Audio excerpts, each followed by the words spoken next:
Amém?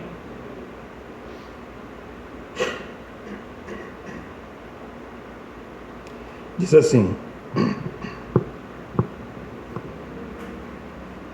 temamos, portanto, que, sendo-nos deixada a promessa de entrar no descanso de Deus, suceda parecer que algum de vós tenha falhado. Porque também a nós foram anunciadas as boas novas, como se deu com eles.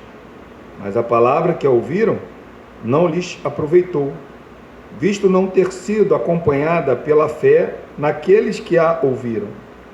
Nós, porém, que cremos, entramos no descanso conforme Deus tem dito. Assim jurei na minha ira: não entrarão no meu descanso.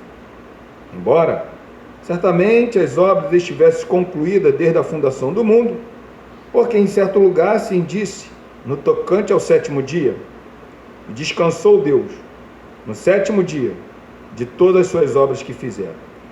E novamente, no mesmo lugar, não entrarão no meu descanso.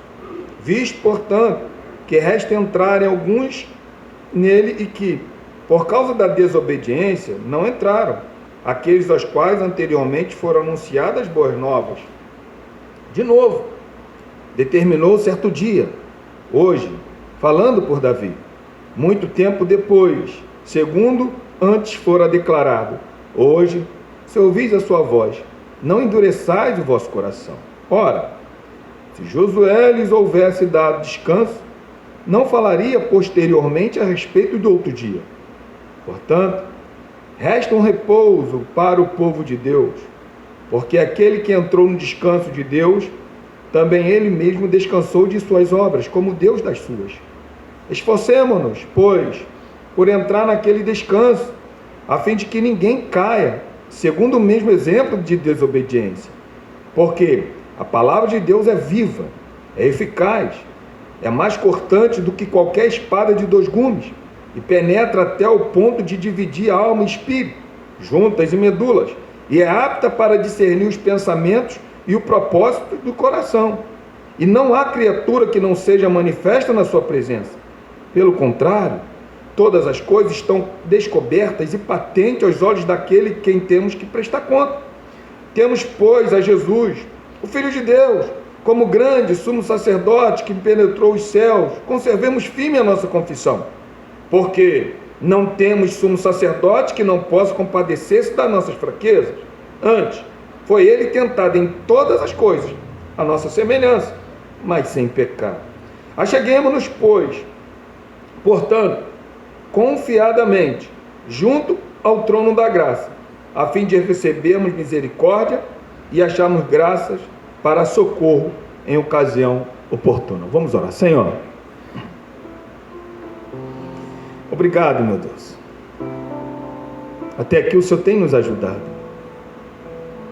tem sustentado a nossa fé. Muito obrigado. Obrigado por essa graça maravilhosa que um dia nos alcançou. E hoje nós estamos aqui, Senhor, reunidos num só propósito, para poder cultuar o Teu santo nome. Mas é bem verdade, Senhor, que a nossa matéria, ela se alimenta com alimentos sólidos. Mas a nossa alma, Pai, ela só pode se alimentar com a Tua palavra, meu Pai. Por isso, Senhor, que nesta manhã nós possamos sair daqui alimentados, Deus, para que no nosso dia a dia nós possamos fazer tudo para o louvor da Tua glória, Senhor.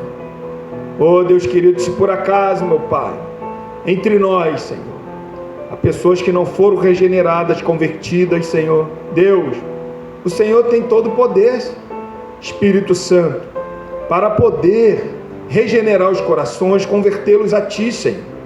Então, Deus, em nome do Senhor Jesus, nós oramos a Ti, Senhor, que isso venha acontecer no nosso meio. Muito obrigado, Senhor. Obrigado por tudo que o Senhor tem feito neste lugar, pois assim nós choramos e já Te agradecemos. Amém, Jesus. Amém. Podem se sentar, irmão. Irmãos, no capítulo anterior, capítulo 3, Nós, semana passada, as 2 semanas, os 2 domingos que passaram, nós falamos e pregamos o capítulo de número 3. Então, no capítulo de número 3, nós estudamos que o Hebreus, o autor, ele está dizendo, nos informando que Jesus, ele é maior do que Moisés. Maior do que Moisés. Aquela pessoa que era o ponto máximo da religião judaica, o autor está dizendo, não, Jesus é maior do que ele. E nós aprendemos também, semana passada, que Deus, ele tira esse povo do Egito para conduzi-los até uma terra prometida, que foi prometida há mais de 400 anos atrás para Abraão e a sua descendência. Porém, alguns não conseguiram entrar, não puderam entrar. Por quê? Por causa da desobediência. Semana passada eu falei aqui para os meus irmãos que durante 40 anos Deus, ele teve compaixão, misericórdia por aquele povo rebelde, sustentando, mostrando vários milagres, poder através de Moisés, mar se abrindo, o maná descendo do céu, a coluna de fogo durante a noite, durante o dia, nuvem. Foi falado tudo isso. E por que alguns, ou seja, todos aqueles que saíram do Egito, não puderam entrar na terra prometida de Canaã? Por causa da desobediência. No versículo de número 19, capítulo 3, olha o que diz, irmãos. Versículo 16, diz assim, olha só: ora, quais os que tendo ouvido se rebelaram? Não foram de fato todos os que saíram do Egito por intermédio de Moisés? E contra quem se indignou por 40 anos? Não foi contra os que pecaram, cujos cadáveres caíram no deserto? E contra quem jurou que não entraria no seu descanso, senão contra os que foram desobedientes? Olha o versículo 19. Por que tudo isso aconteceu? Ele vai dar a resposta. Vemos, pois, que não puderam entrar por causa da incredulidade.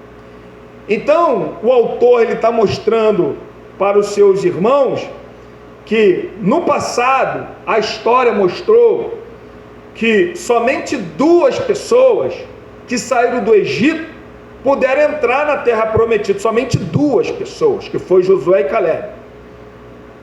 Moisés também, ele não entrou, ele viu de longe, mas não entrou, foi sepultado por Deus.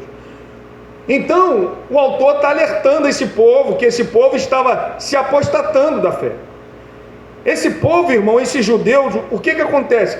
Eles estavam retrocedendo a sua velha religião, por causa da perseguição, acreditando que a sua velha religião poderia conduzi-los a Deus.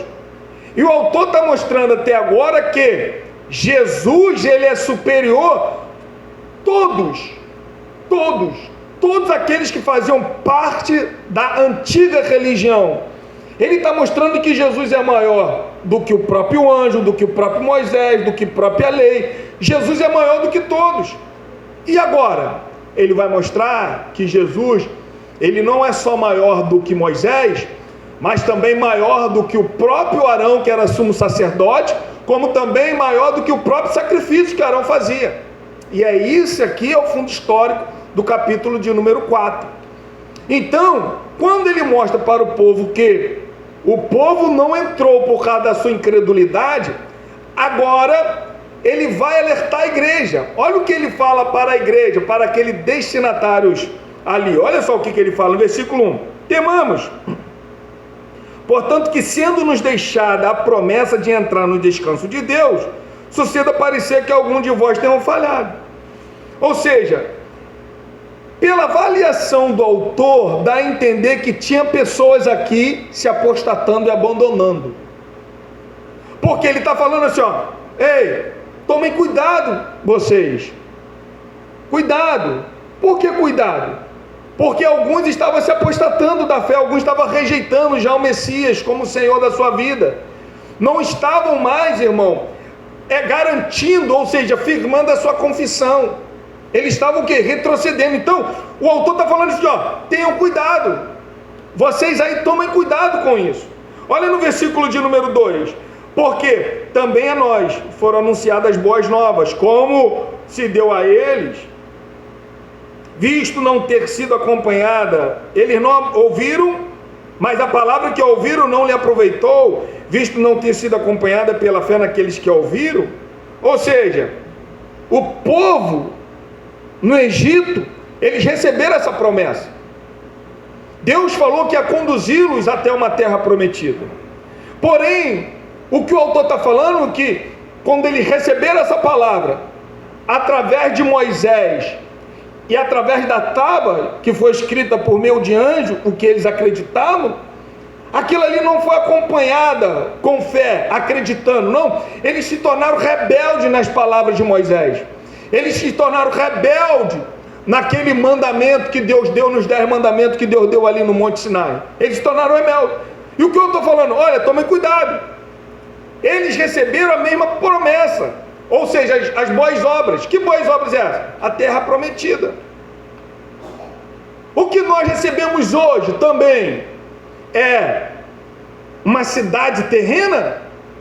Nós também recebemos uma promessa. Qual a promessa? De vida eterna. Claro que a gente vai chegar lá, que esse descanso aqui que Moisés prometeu é totalmente limitado com aquilo que Deus prometeu, que Jesus prometeu. Então, pela promessa que Jesus fez para nós, e pela promessa que Deus fez no passado, Ele está falando que nós recebemos essas boas novas, e eles também tinham recebido também. O que eles receberam? Canaã, terra que mana leite e mel. E nós, o que nós recebemos? Uma terra. Qual é a terra? Que vai descer do céu.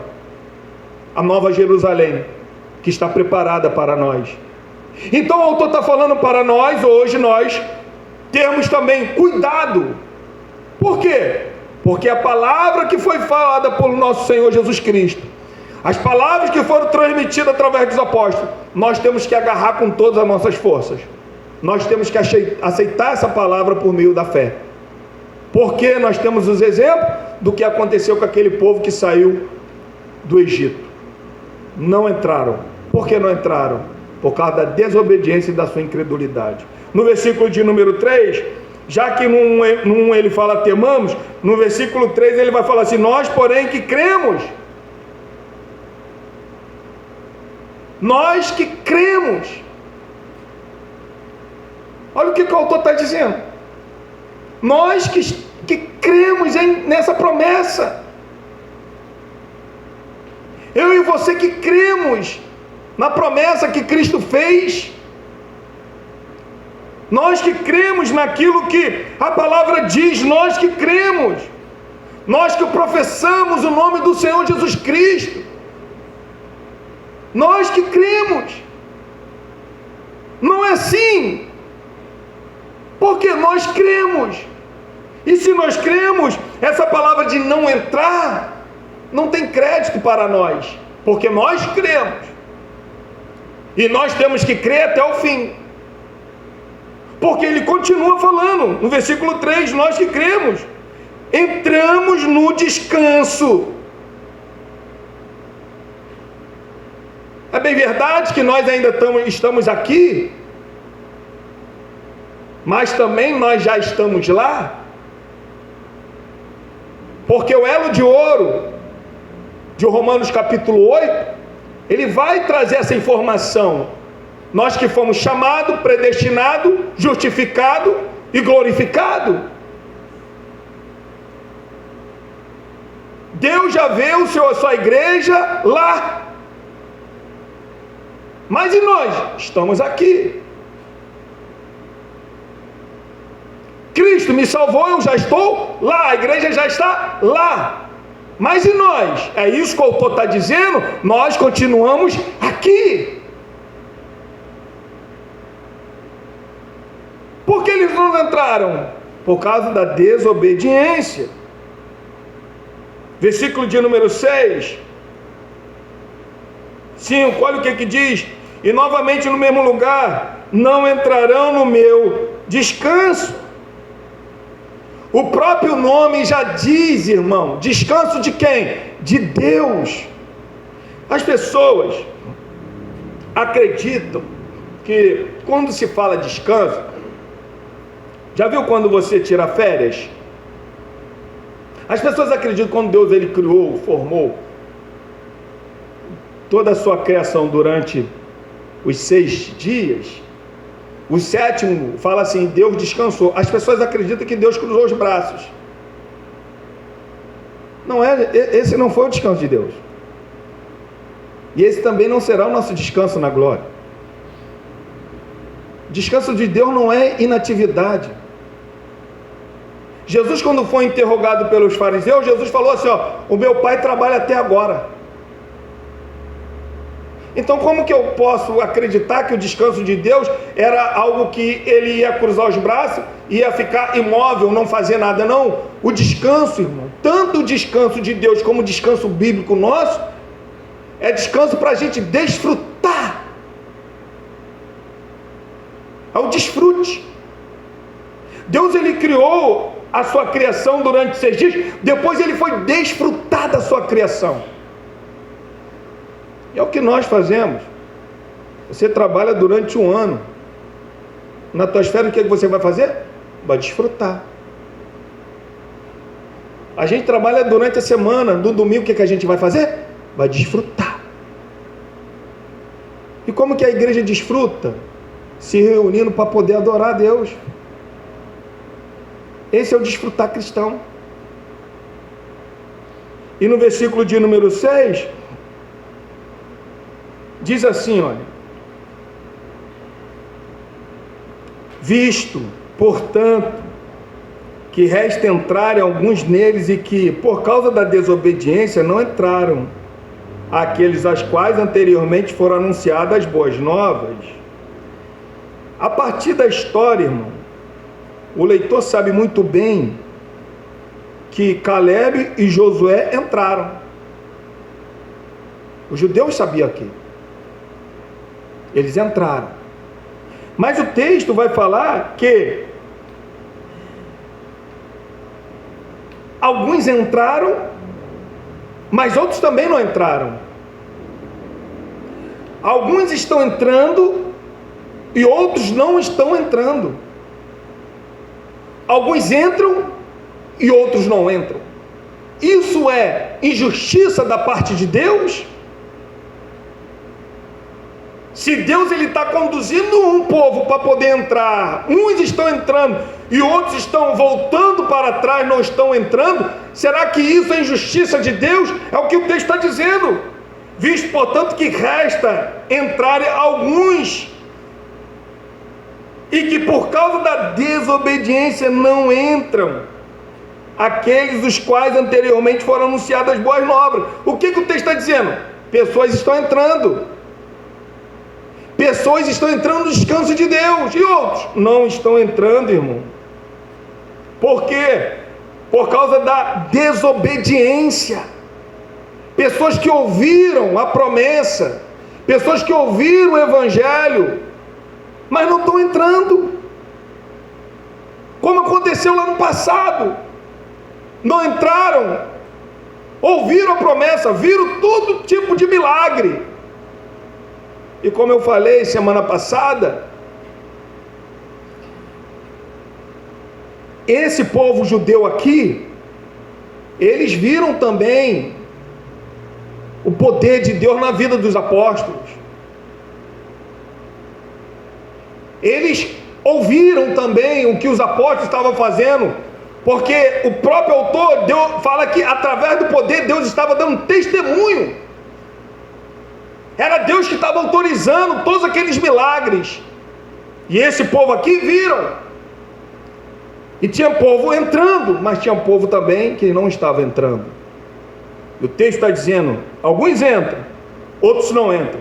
Mas aqueles que não estão entrando por causa da desobediência. Então, irmão, o que o autor está dizendo aqui?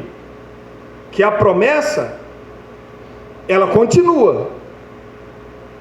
A promessa no passado do descanso de Deus continua. A promessa não falhou. Deus não voltou atrás. Não. A promessa continua. Por que o povo não está entrando? Por causa da desobediência. Por causa da desobediência. Quando a gente vai aqui no versículo 7 ao 10,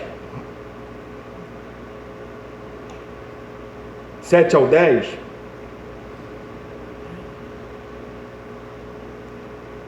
diz assim, ó, de novo determina certo dia, hoje, falando por Davi, muito tempo depois, segundo antes fora declarado, hoje, se ouvis a sua voz, não endureçais o vosso coração.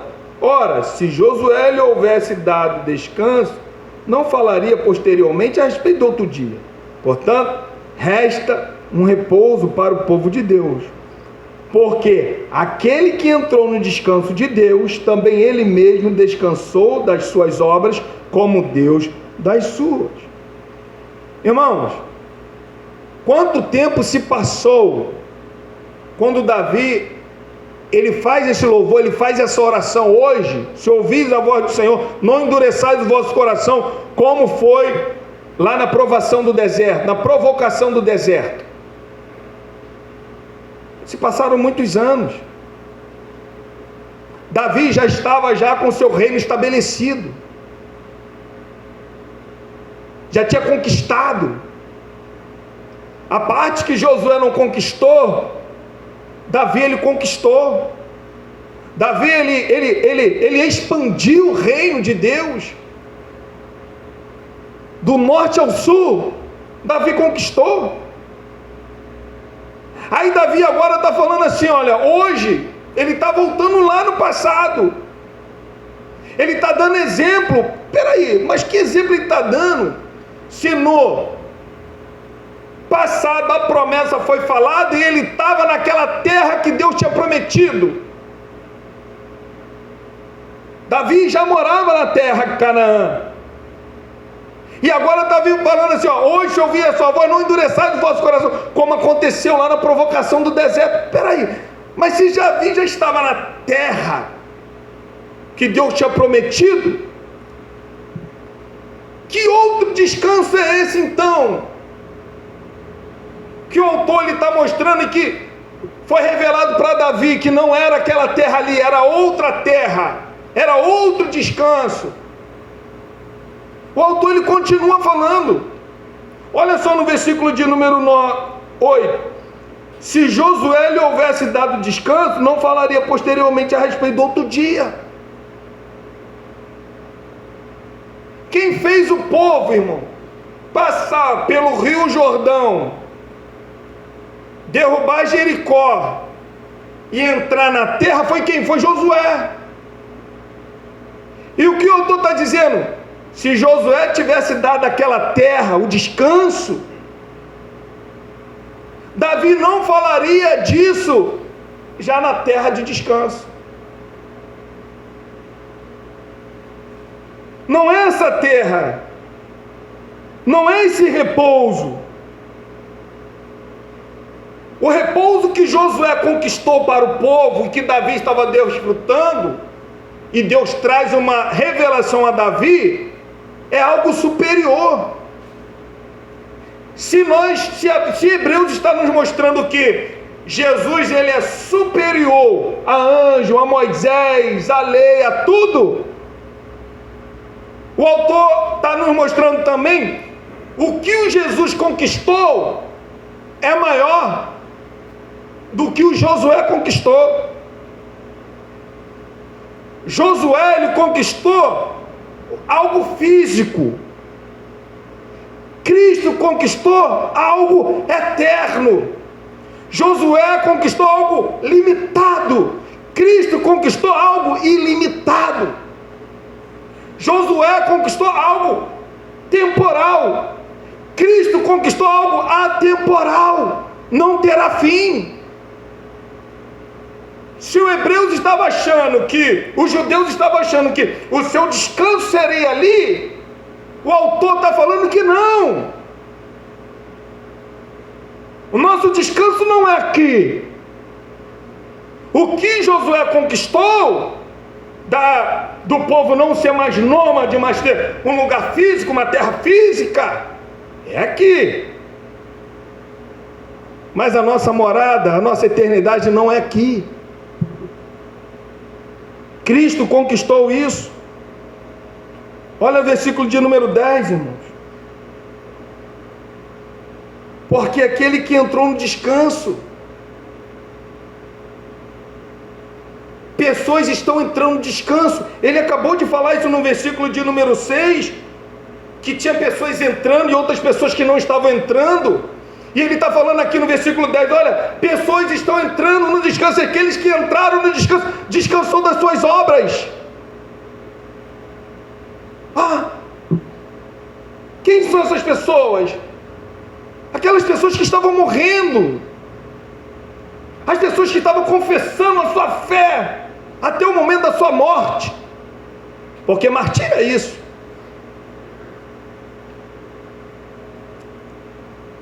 Aqui nós cremos em Cristo, viemos numa igreja. Existe perseguição? Não. Mas crer em Cristo nessa época aqui era sinal de rejeição, de perseguição, abandono de amigos, desemprego, não receber apoio de ninguém, era abandono total, irmão. Ainda mais para os judeus. Uma pessoa, quando era expulsa da sinagoga, era rejeitada em todos os ambientes, até familiar. Às vezes nós não compreendemos João 9, porque nós não entendemos da história. Mas está ali a mãe e o pai daquele rapaz que foi curado da sua cegueira de nascença. Está ali. O pai e a mãe estão vendo aquele. O pai e a mãe podendo se alegrar, porque o seu filho, um milagre que ninguém nunca tinha ouvido falar. Eles poderiam se alegrar. Mas eles não se alegram, eles falam assim, ele já tem idade, pergunta a eles. Peraí, se sou eu e você, vendo o nosso filho ali, ele não é ele mesmo. E agradecer a Deus, e aí ia pular de alegria, porque o seu filho voltou a enxergar. Não, mas o pai com maior frieza, a mãe com maior frieza, fala, não, ele já tem idade. Por quê? Porque aquela mãe, aquele pai sabia muito bem,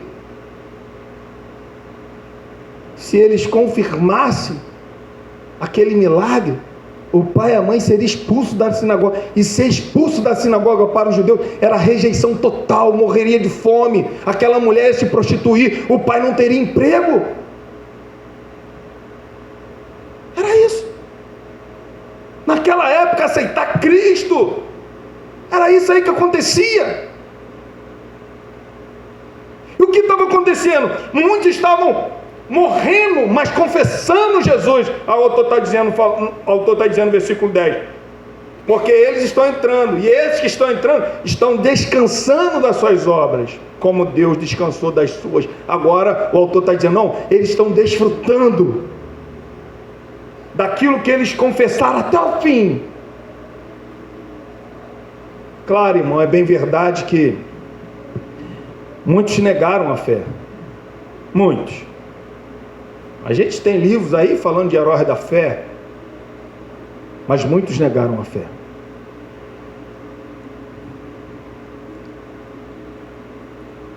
Existe a história da igreja chamado Plácido, um grande general romano. A história, a biografia desse homem é fantástica. Se você olha para Jó e fala assim, pô, Jó sofreu muito. O que esse homem sofreu, irmão? E que ele viu a sua família sofrer quando o imperador perseguiu de uma maneira implacável. E ele e a sua família não negaram a fé. É brincadeira. E era isso que acontecia nessa época aqui. E aqueles que estavam morrendo estavam descansando dos seus sofrimentos. É claro, querido, que nós aqui, que descanso é esse? Fala que quando ele entrou, ele descansou de suas obras. É o fardo que nós carregamos neste mundo. Os nossos conflitos, a nossa dor, nosso sofrimento, as nossas perdas. Olha só quantas coisas acontecem na nossa vida. As incertezas, as angústias, irmão, quanto ao futuro. Quantos de nós andamos preocupados que as coisas, o que vai acontecer amanhã ou depois? Olha quantas pessoas, irmãos, vivendo sem esperança, perderam a fé. Mas quando nós confessamos até o fim, o autor está falando que nós descansamos dessas obras, desses sofrimentos. Agora nós vamos desfrutar o que Jesus prometeu para nós. É isso que o autor está dizendo. Existe ainda um descanso para nós. É o que ele está acabando de nos mostrar. No versículo 9, olha o que ele diz: portanto, resta um repouso para o povo de Deus. Resta um repouso para nós. Não é o repouso que Josué conquistou. Não é o sabático que os judeus viviam. Não, resta um repouso para nós.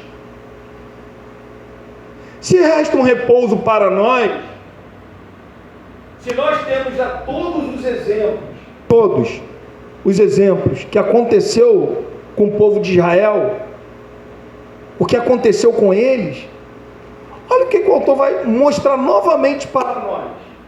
Versículo de número 11.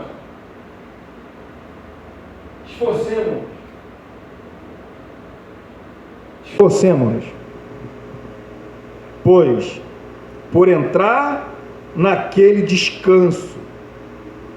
Que descanso? O descanso que Josué conquistou? Não, eles já viviam nesse descanso, eles já viviam nessa terra, eles já viviam em Canaã, eles já viviam em Jerusalém. Que descanso é esse? Que ele está falando, esforcemos-nos, pois, por entrar naquele descanso. Que descanso é esse? O descanso que Jesus conquistou. E o que Jesus conquistou? Vida eterna para nós, vida eterna para a igreja. Esse descanso que Jesus ele conquistou, para muitos já aconteceu.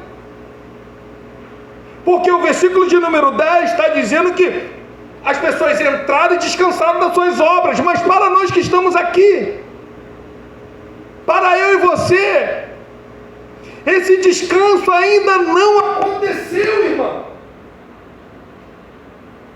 É por isso que o autor está dizendo, esforcemo-nos. Esforcemo-nos. É por isso que o autor está dizendo, esforcemo-nos.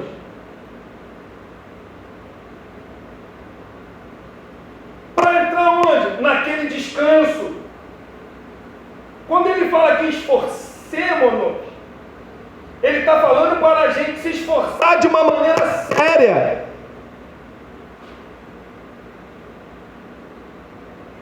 Por que nós temos que nos esforçar de uma maneira séria?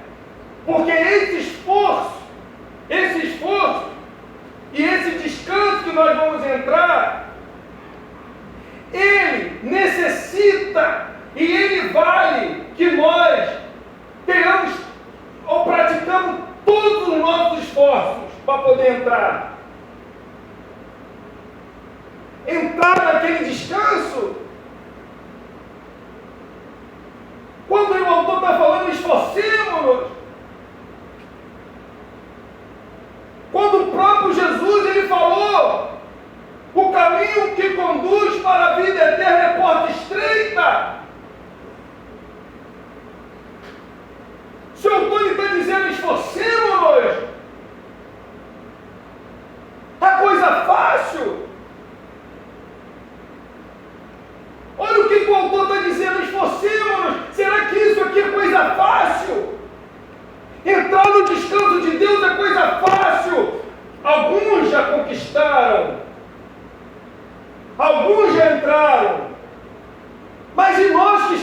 aqui. É isso que o autor está nos informando. E nós? O que nós temos que fazer? Esforço. Esforço. Querido, não podemos, pelo amor de Deus, não podemos ter como tomar isso como garantia. Ou garantido que eu já estou lá. Alex, você acabou de falar assim, Jesus sabe. Jesus, ele está conduzindo o teu povo, mas aqui o autor está falando sobre a nossa responsabilidade com o reino. É isso que o autor está mostrando. O autor está falando, esforça para poder entrar lá. Irmão, temos que lutar com todas as nossas forças para continuarmos a ter harmonia com Deus. Entenda bem, se você for amigo de Deus, o mundo será teu inimigo. E ter o mundo como inimigo não é fácil. Ter a minha natureza pecaminosa como meu inimigo não é fácil.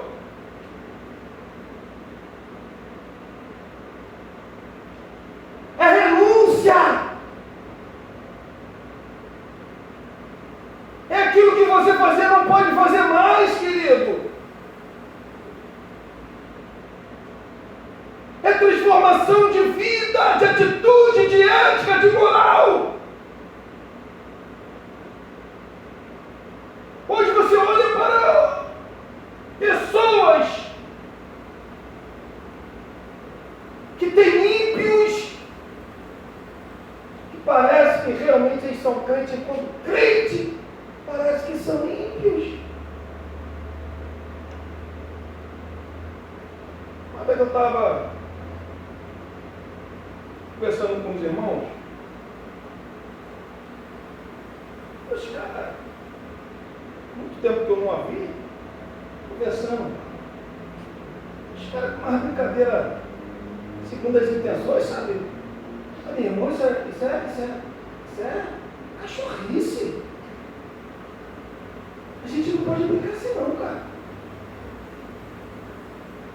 Não posso olhar para um objeto e ter segundas intenções naquele objeto. Isso é cachorrice. Não, está acostumado para lá, mas eu estou alertando, isso é cachorrice isso aí. Não pode. É inadmissível, irmão. Jesus, ele falou, Paulo, ele escreve sua carta, fala que a nossa palavra tem que ser para a edificação do próximo. E é com esforço, é isso que eu estou dizendo, esforça-se. Por que eu tenho que me esforçar? Porque Jesus, ele falou isso. Abre comigo em Mateus, irmão, capítulo 11, versículo 12. Olha o que diz. Vou ler, tá bom? Desde o dia de João Batista até agora, o reino dos céus é tomado por esforço. Os que se esforçam se apoderam dele. Desde o dia de João Batista, olha o que Jesus está falando. As pessoas estavam se esforçando. Que esforço é esse? Quando João estava lá no Rio Jordão, chamando o povo, arrependa-se, quem estava indo? Os fariseus? Os doutores da lei? Não. Eles já se achavam já garantidos já na vida eterna, o reino é meu. Não, mas eram os publicanos, as meretrizes, que estavam indo até João. Aí Jesus está falando, olha, no batismo do João, as pessoas estão se esforçando. Os soldados estão indo até João, falando assim, João, o que eu faço para poder receber isso que você está falando? Vive do teu salário. Não pegue mais nada que é do próximo. Não, vive do teu salário, do teu soldo, vive do teu salário. As meretrizes, não. publicanos, não pode mais ver assim, volte. Esforço. Estavam negando aquelas práticas que eles tinham no passado, estavam se esforçando. E Jesus está falando, olha, eles estavam se esforçando. Olha o que diz em Mateus 16, irmão, 24. Então disse-lhe Jesus a seus discípulos, se alguém quer vir após mim, esse mesmo se negue, tome a sua cruz e siga-me. Portanto, quem quiser salvar a sua vida, perdê-la-á. E quem perder a sua vida por minha causa, deixá-la. Pois que aproveita o homem? Que aproveitará o homem se ganhar o mundo inteiro e perder a sua alma? O que dará o homem em troca da sua alma? Quer dizer, uma gota de sangue de Jesus na cruz tem muito mais valor do que todo mundo. Tudo que contém no mundo. O que adianta o homem ganhar o mundo inteiro? O mundo inteiro não consegue salvar uma alma. Mas para isso acontecer, o que ele está falando para os seus discípulos? Para Pedro, para João, para Tomé. Olha o que ele está dizendo. Para ser meus discípulos, tem que negar a si mesmo. Olha, encontrei um inimigo. Aquele meu eu que não quer que eu negue. Aquele meu eu do passado não quer que eu negue. Mas o eu do presente está falando que eu tenho que negar aquele meu eu do passado. Olha, se não negar esse eu do teu passado aí, não pode ser o meu discípulo. Quando eu estou falando esforcemos-nos, ele está falando algo sério, irmão. Dr. Shedd,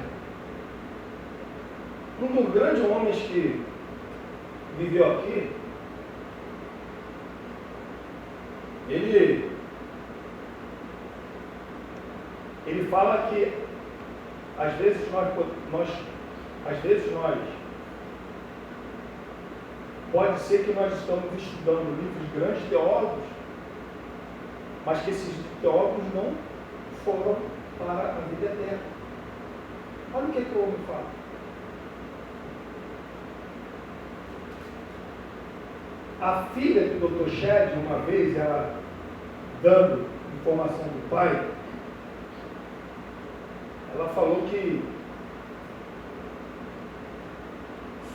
só não acendia a vela para o seu pai porque ela sabia que isso era pecado, era idolatria. Porque ela nunca viu um pecado no seu pai, ele praticando uma coisa. E ele fala, a gente pode estar estudando livros de grandes teólogos, mas que grandes teólogos não entraram nesse descanso que o autor está dizendo, esforça-se. Muitos estão entrando porque estão lutando com todo esforço. Jesus está dizendo, olha, se não negar você mesmo, não pode ser meu discípulo. Olha o que Jesus continua falando em Mateus 18, irmão. Versículo 7. Ai do mundo, por causa dos escândalos, porque é inevitável que venha escândalos, mas ai do homem, pelo qual vem o escândalo. Jesus está falando, vai vir um escândalo? Vai. É inevitável que isso aconteça. Vai vir? Vai. Mas olha o que ele fala. Ai do homem. Por quê? Olha o que Jesus fala. Olha o que era melhor esse homem fazer do que ele fazer um escândalo. Olha. Portanto, mas ai do homem pela qual vem um escândalo. Portanto, se a tua mão e o teu pé te faz tropeçar, corta, lança fora de ti. Melhor entrares na vida manco ou aleijado do que, tendo duas mãos ou dois pés, seres lançado no fogo eterno. Se os teus pés ou olhos te faz tropeçar, arranca e lança fora de ti. Melhor entrares na vida com um só dos olhos do que, tendo os dois, seres lançados no inferno, no fogo. O que Jesus está falando? O que te faz pecar? O que está fazendo você trazer escândalo para os meus meninos? É isso que o contexto vai dizer, Mateus 18. aquilo que está fazendo você trazer algum tipo de escândalo, arranque. Arranque. Que arrancar é esse aqui? Arrancar um olho, arrancar uma mão é coisa fácil? Não, está dizendo, é doloroso. Se esforçar para entrar no descanso de Deus é doloroso, é isso que Deus está falando, é doloroso. Vai doer. Dói o nosso ego. Às vezes não é difícil. Você tem que ir lá pedir perdão ao irmão? É ou não é? Às vezes você vai lá, faz alguma coisa lá com o irmão lá, o irmão faz contigo lá e daqui a pouco fica aborrecido. Aí você tem que tomar partido para poder ir lá. É ou não é? Às vezes o teu ego não fala mais alto. Pô, vai lá, ele que errou contigo, vai lá fazer o quê? É arrancar. Eu tenho que ir lá, ele é meu irmão, eu tenho que ir lá, eu não posso viver assim não. Arranca. É arrancar. O autor de Hebreus, ele vai muito mais fundo, irmão. Há pecados, irmão, que terão que ser vencidos, batalhados, que terão que ser travados, sacrifícios que terão que ser feitos, um Egito que precisa ser esquecido, um deserto que precisará ser atravessado e uma cruz que deverá ser carregada. É a nossa vida. Por isso que o autor está falando, esforça-se. Por que eu tenho que me esforçar? A segunda parte, a fim de que ninguém caia segundo o mesmo exemplo da desobediência. Visto, irmão, que muitos falharam em alcançá-lo por sua incredulidade, o que o autor está dizendo? Existe muito perigo também para nós. O autor está nos alertando como eles falharam. Existe perigo também colocado no nosso caminho para a gente falhar. Aí está falando no passado. Olha o que aconteceu com eles. Por causa da desobediência eles caíram, morreram. O autor aqui está levando para o lado espiritual. Morreram, caíram. Porque não é mais o descanso literal que ele está falando da terra, ele está falando do descanso da vida eterna. Caíram. Muitos, irmão, pelo amor de Deus, irmãos. Irmão, sabe quantas pessoas morreram e não foram para esse descanso? Pessoas que todo domingo estavam como você. Eu não estou aqui me amedrontando ninguém não, eu estou falando da Bíblia. Pessoas que todo domingo vinham para a igreja. Pessoas que todo domingo ouviam sermãos. Pessoas que todo domingo vinham tocar. Pessoas que todo domingo vinham cultuar. Mas não alcançaram esse descanso. Pessoas religiosas. Você vê e fala assim, meu Deus, isso aí realmente é santo, homem de Deus, isso é santa mulher de Deus. Pessoas religiosas,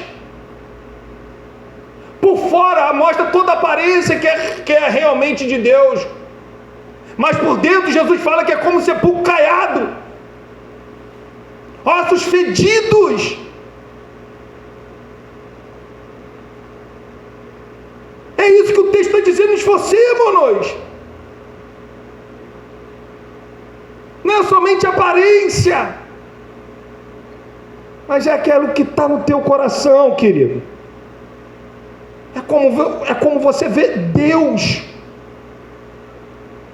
Como que você saiu da sua casa hoje pela manhã para cultuar Deus? É isso que Ele está vendo aí em você. É quando você está se arrumando e o teu pensamento qual é? Vim cultuar Deus, esse Senhor que te salvou. Ou é vir pregar, ou é vir tocar, ou é vir por fazer média, porque eu preciso hoje receber uma bênção, eu vou lá na igreja. querido, é religioso. E essa visão religiosa tem contagiando muitas pessoas.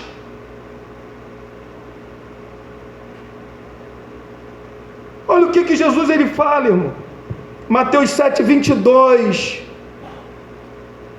São pessoas que estavam aqui no culto, fazendo coisa que eu faço, fazendo coisas que você faz, e coisas ainda melhores e maiores, porque eu nunca fiz nenhum milagre.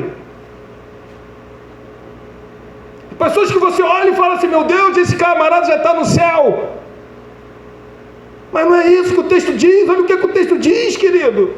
Muitos naquele dia hão de dizer-me: Senhor, Senhor, porventura não temos nós profetizado em teu nome não expelimos demônio, em teu nome não fizemos milagres, muitos milagres, Senhor. E o que o autor está dizendo? Esforcemos-nos, arrancar o eu, arrancar o pecado. Vai doer, mas arranca o pecado. Lucas capítulo 16, versículo 22, 23. Aquele homem rico já estava no céu. Era um homem rico, olhava para ele, curtia do bom e do melhor. Já era um judeu, descendente já de Abraão. Mas quando morre tudo, o que tem que ser será no momento da morte, irmão. É nesse momento aqui, quando nós morremos.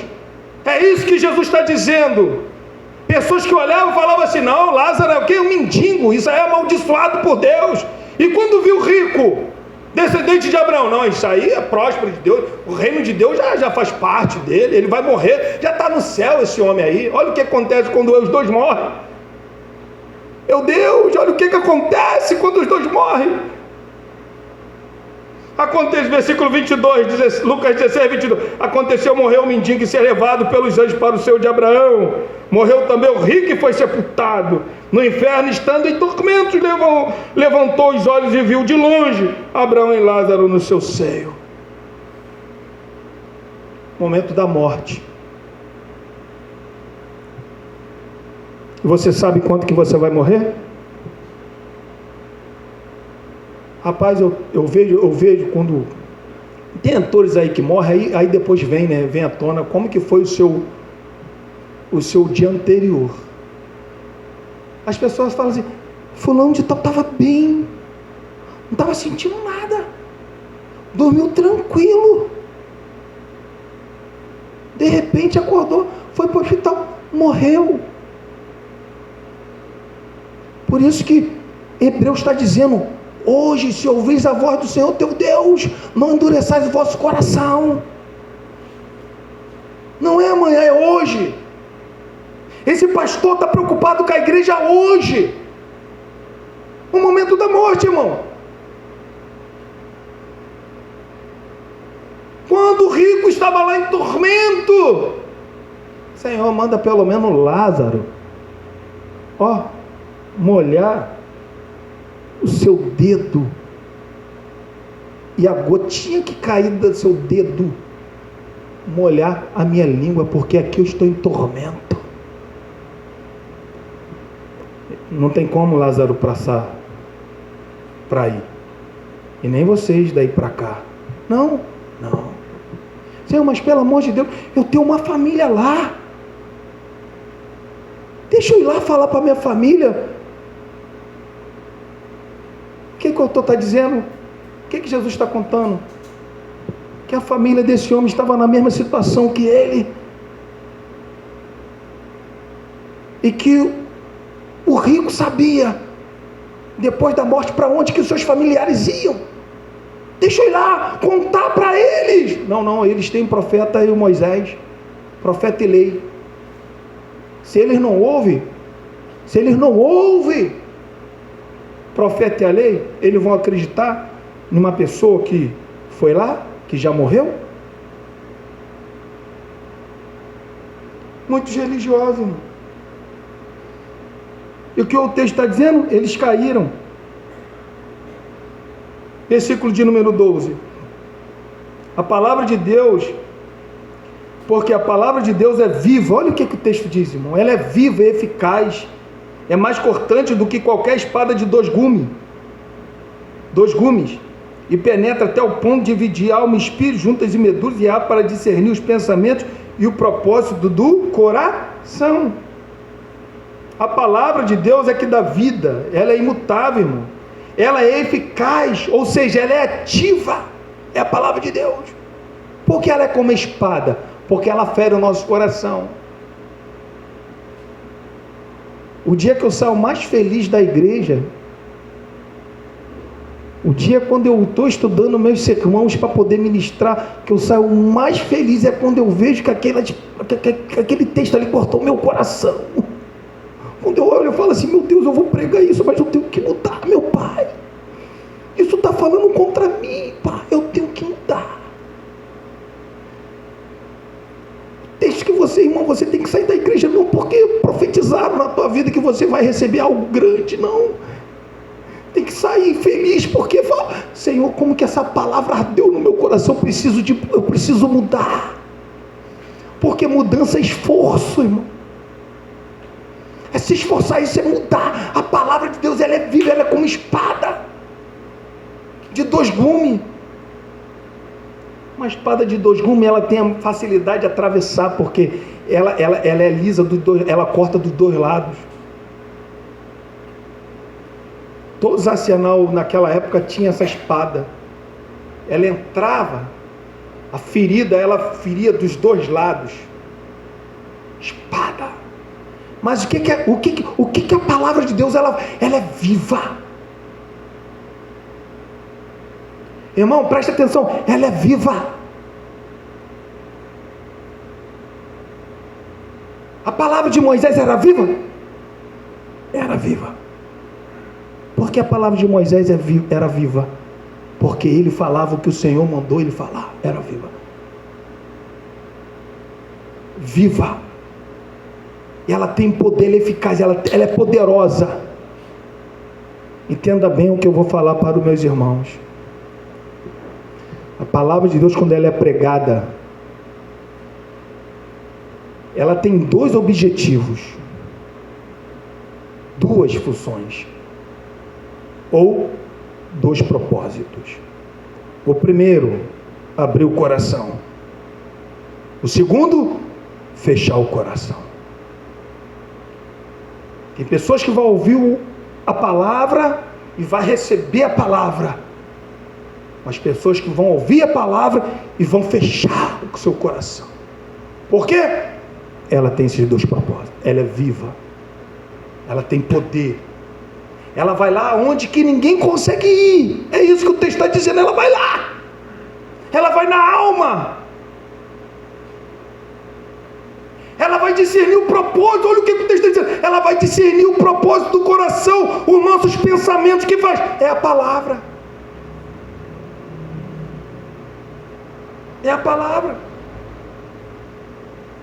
Ela penetra, irmão.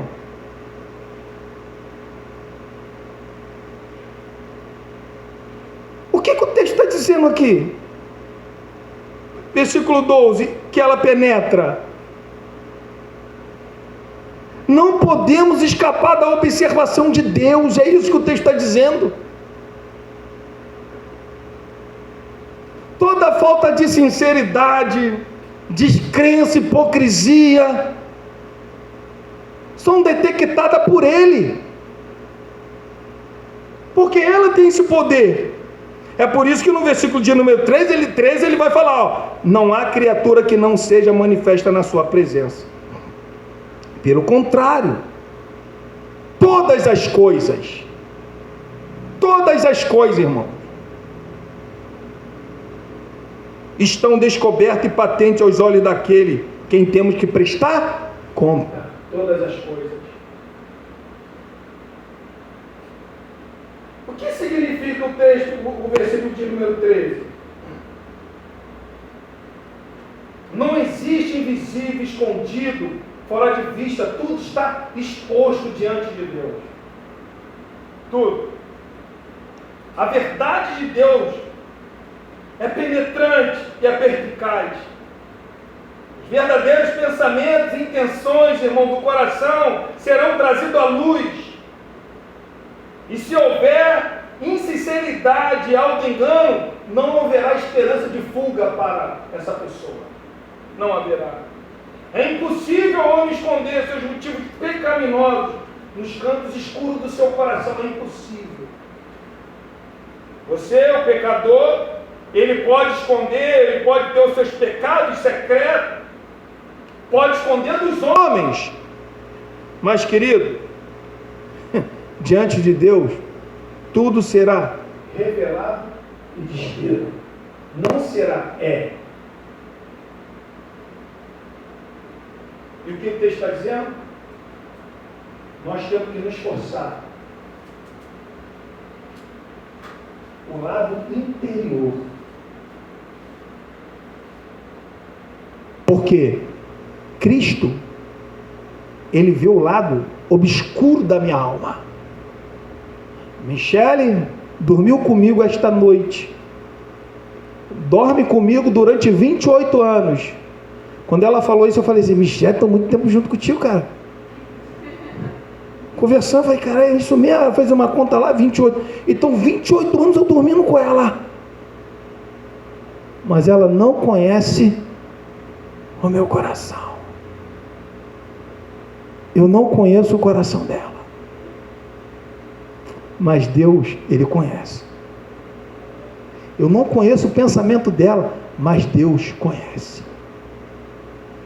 Eu não conheço o pensamento dos meus irmãos, mas Deus conhece. E o que o texto está dizendo? Para Ele, não tem como fugir. Está assim, ó. Como você está vendo minha mão, a nossa alma, nosso coração, o nosso pensamento está assim para Deus. Não tem como esconder nada. Ele está lá. O que ele está dizendo? Esforça. Abandone o pecado secreto. Abandone aquilo que está atrapalhando a tua. Abandone isso. Versículo 14, que a gente já vai finalizar.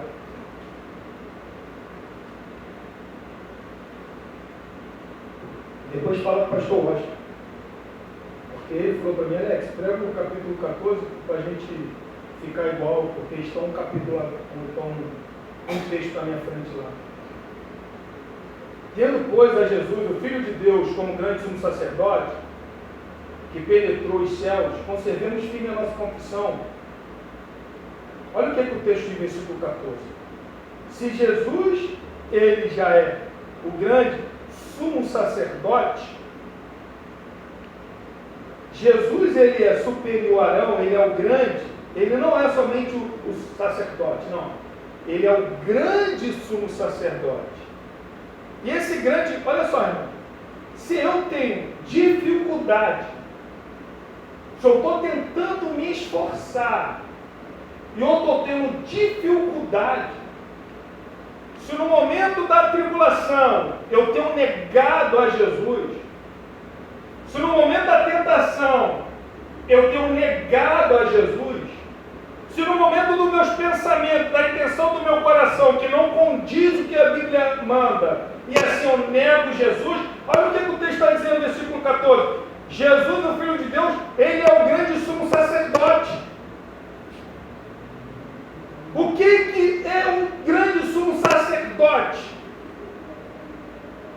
O sacerdote naquela época, ele pegava o animal, matava o animal ali fora, levava o animal uma vez por ano, o sangue do animal uma vez por ano, dentro do lugar chamado Santo de Santos.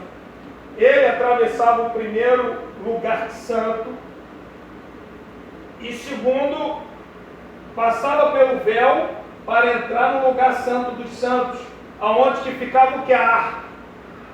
Na arca, dentro da arca ficava a lei, a vara de Arão e o maná dentro da arca. Na tampa da arca ficava 2 querubins de asas abertas, em cima da tampa que se chama propiciatória. Aquela tampa da arca se chama propiciatória. Esse sumo sacerdote, ele entrava uma vez por ano, ele entrava naquele lugar para aspergir o sangue e assim purificar o pecado do povo. Quando aquele sangue caía em cima da arca, da tampa ali do propiciatório, é por isso que aqui em Hebreus fala que Jesus, ele fez a propiciação dos nossos pecados, é esse. Os judeus entendiam o que é. Quando o sumo sacerdote, uma vez por ano ele entrava, ele aspergia o sangue ali, em cima daquela tampa que era propiciatório. Dentro daquela arca estava a lei, e a lei condenava. O que o sangue do animal fazia? Aspergia, cobria o pecado do povo. Aquela lei que mandava matar o pecador, o sangue não. O sangue que era aspergido ali, cobria o pecado daquela pessoa, uma vez por ano. Quando agora ele está se voltando para Jesus, olha o que ele fala de Jesus. Tendo, pois, Jesus, o Filho de Deus, o grande sumo sacerdote, que penetrou. Aonde que ele penetrou, irmão?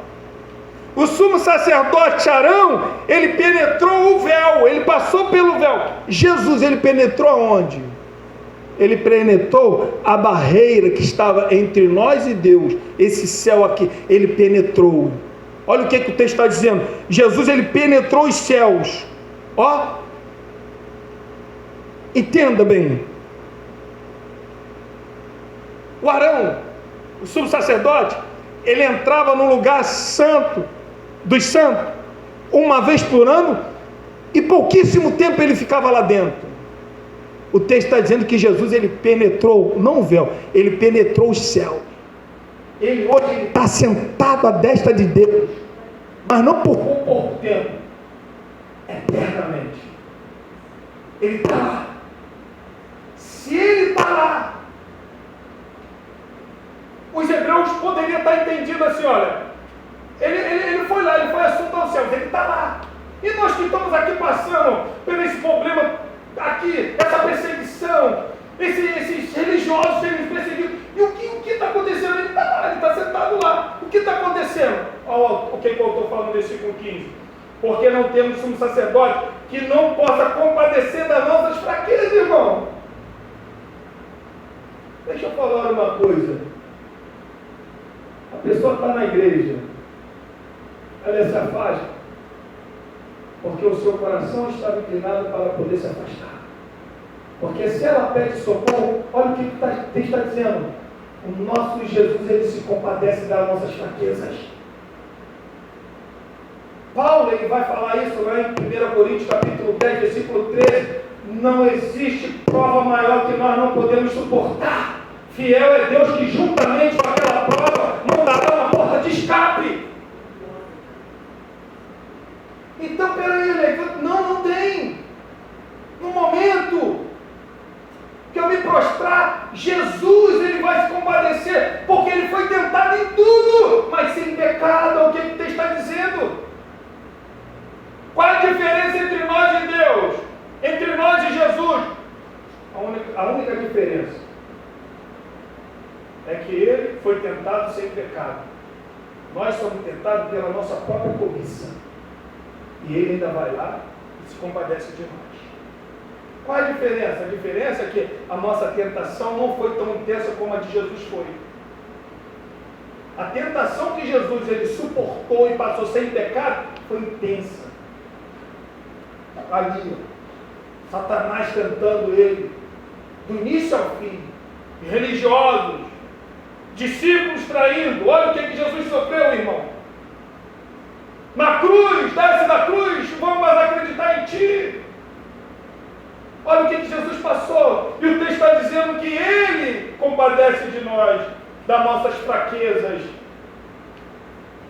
Eu sou fraco, então eu necessito sempre, porque eu sempre sou fraco. A minha oração é fraca. Eu preciso sempre dele, de compadecer de mim. E você também precisa sempre dele, irmão. Sempre dele, sempre dele. Continuando para a gente finalizar. Conservemos firme a nossa confissão. Ou seja, agarrar, segurar aquilo que nós já confessamos. aquilo que nós já declaramos. Quem é Jesus na tua vida? Senhor? Salvador? Agarra isso. Custa o que custar, agarra. Nada pode fazer eu desacreditar em Jesus, porque eu estou agarrado. Eu estou colado com isso. É isso que o texto está dizendo. Olha, fica firme, fica firme, fica firme. Este é o desafio de todo cristão, permanecer firme. Se não fosse esse desafio, Jesus não tinha falado. Aquele que perseverar até o fim, será salvo. Perseverar. Olha quantas pessoas abandonaram o barco, pularam do barco, abandonaram. E nós estamos aqui perseverando. E eu não posso perseverar, irmão. Perseverar na bonança é mole. Perseverar no momento quando descobre que alguém está com uma doença, com uma enfermidade braba. Desemprego. A família sendo destruída. Perseverar nesse momento é até o fim. É nesse momento que você tem que olhar para Jesus e falar: Senhor, o Senhor se compadece. Irmão, entenda bem, irmão. Quando fala se compadecer aqui, quando fala se compadecer, não está dizendo aqui somente, tipo assim, olha só, por exemplo, o irmão vai vir para mim e vai falar assim: Alex, eu estou passando por isso. Eu vou me compadecer. Meu Deus. A situação até chora, não é verdade? Chora. Mas você não se entrega totalmente àquele sentimento. E alguns livros de aconselhamento bíblico vai até instruir o pastor que ele não pode se aprofundar tanto naquele determinado assunto para não afetar ele, porque tem muitos pastores que foram afetados por problemas de pessoas. E ele sendo afetado, a igreja também será afetada. Então, tem livros que vai aconselhar pastores falando: olha, não pode se aprofundar muito nisso. Então, o sentimento vai até certo ponto. Mas quando fala que Jesus ele se compadece, é sem limite, é ilimitado. Todos os sentimentos e emoções ele se compadece. E você pode imaginar Jesus se compadecendo, se entregando totalmente e não fazer nada? Mas o texto não termina por aí. Olha o que o texto diz. Versículo 16: chegamos-nos, pois, portanto, confiadamente, junto ao trono da graça, a fim de recebermos misericórdia e acharmos graça para socorro em ocasião oportuna. Irmãos, o que o texto está dizendo? A única maneira que o crente ele consegue chegar no trono da graça aqui é através da oração. Porque muitas coisas têm acontecido na nossa vida, a gente tem ficado fraco na fé, desanimado. Porque a gente acostumou a ser um crente que não ora.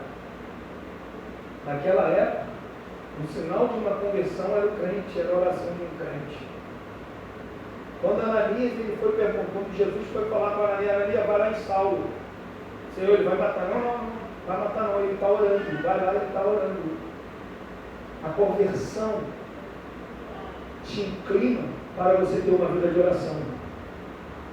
Como que eu chego ao trono da graça? Na oração. Como que eu peço socorro a Deus? Na oração. Como que eu vou falar com Deus? Na oração. É na oração. Cheguemos no trono da graça. Por quê? Eu tenho que chegar confiante, crendo, sem fé é impossível agradar a Deus. Aí ele fala assim, ó, que nós vamos chegar até lá no trono da graça e vamos o quê? Receber misericórdia. Vamos receber misericórdia. Mas vamos receber misericórdia a todo momento? Não, não é a todo momento. Olha o que o texto diz, irmão. Para socorrer em ocasião oportuna. Sabe o que eu aprendo aqui? É como Paulo, ele orou. A Bíblia fala que Paulo ele orou 3 vezes para que Deus pudesse tirar algo que estava incomodando. E Jesus falou assim: Paulo, a minha graça te basta. Às vezes, nós vamos orar a Deus para alguma coisa Deus resolver, e Deus não vai resolver. Porque não é o momento oportuno para Deus. Aquele momento que você está passando é o momento que você está se aproximando. Às vezes o crente tem que passar por dor para ele se aproximar, para ele se chegar ao trono da graça. Aí Deus tira algo de nós e a gente o abandona. Então tem pessoas que vão lutar. Não estou falando em prática do pecado, mas tem pessoas que vão lutar contra tantas coisas que Deus não vai tirar esse sentimento dessa pessoa. Por que não vai tirar? Porque esse sentimento é o meio pelo qual essa pessoa vai buscar socorro a Deus. Estou falando que Paulo não faz isso não. Ele orou 3 vezes, Deus falou, não ore mais, a minha graça te basta. Mas nem todas as vezes nós vamos conseguir socorro de Deus. Por quê? Não é o momento oportuno. O que ele está dizendo? No momento oportuno. No momento, nós precisamos, é na ocasião oportuna, é no momento da nossa fragilidade, na nossa tentação de sermos assediados. Nesse momento nós vamos buscar socorro a Deus. Mas vai ter certo momento que Jesus vai falar assim, não é o momento de socorrer. É o momento de você ser transformado segundo a minha imagem. Aí ele vai deixar. E ele vai deixar e a gente ainda tem que exaltar e glorificar o nome dele. Porque ele sabe. E ele conhece o nosso coração. O cristão, irmão, pode fazer isso confiantemente, porque temos um sumo sacerdote que se compadece, que venetou no céu com sacrifício superior e maior. Então, saiamos daqui com essa palavra. O que Jesus ele pode fazer por nós? Compadecer. Como que você entrou aqui? Ele pode compadecer de você. Como que ele pode compadecer? Ele foi tentado em tudo. Tudo aquilo que você passou, ele passou e com mais intensidade e sem pecado. Um exemplo aqui, para finalizar. De repente vai ter pecado que eu vou ter experiência. Por que eu vou ter experiência? Porque eu passei pela consequência daquele pecado. Eu pratiquei o pecado, tive aquela consequência. Eu vou conversar com você e vou falar a você, aconteceu isso comigo. É isso? Agora Jesus não. Jesus ele vai se compadecer por aquilo que ele venceu. Eu venci isso. Eu venci. Entendeu? Então, eu perdi e ele venceu. Eu venci. Então, ele pode compadecer em todas as nossas fraquezas. Vamos colocar de pé.